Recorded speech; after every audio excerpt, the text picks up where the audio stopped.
Zakonisht, nëse muj me fokusu është ose tek çështja ekonomike, ose tek çështja morale. Domethënë këtu, burri po shkon, po ban gruaja, i kum thonë mos shkos, po mgan, po vesh shtot, po del aty.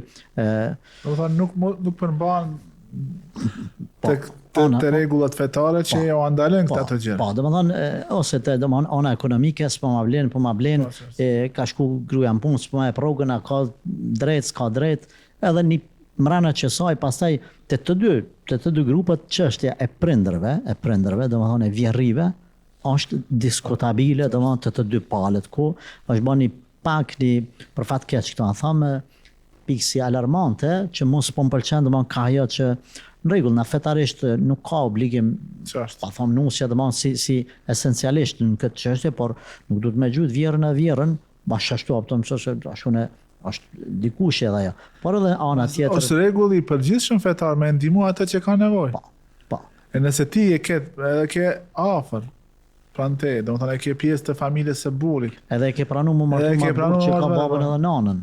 Ne nuk themi se ato duhet me u bë primar në jetën tënde, por edhe kundërta, domethënë ka edhe vjerë që edhe urnon edhe detyron nusën, ti je skiçarës, ti ka në shtëpinë tonë, na kështu.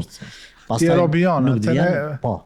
nuk vjen çudi kur e nin tjetër, domethënë kur çohet kunata për shembull motra burrit e thotë ti zguzesh me prek fëmijët e tu se këta janë fëmijët e vllau tëm. Kjo është e pahishme domethënë me çumë ja kapi dorës nanës fëmin edhe mi fol fjalë. Andaj këto problematika. Shkaqe kryesore që fëmijët gjeneratat e reja po lazdrohen edhe po ndoshta te kalojnë atë kufirin e lejuar të përkthedhjes, është që mbështeten ose tek tezet, ose tek hallat, ose tek çështja e gjyshit e gjyshes. Domethënë gjyshi thot para me mos e zguzon me prek. Mos e çorto, as mos më fol me zot e mos me pas emrin e babës vet. Po.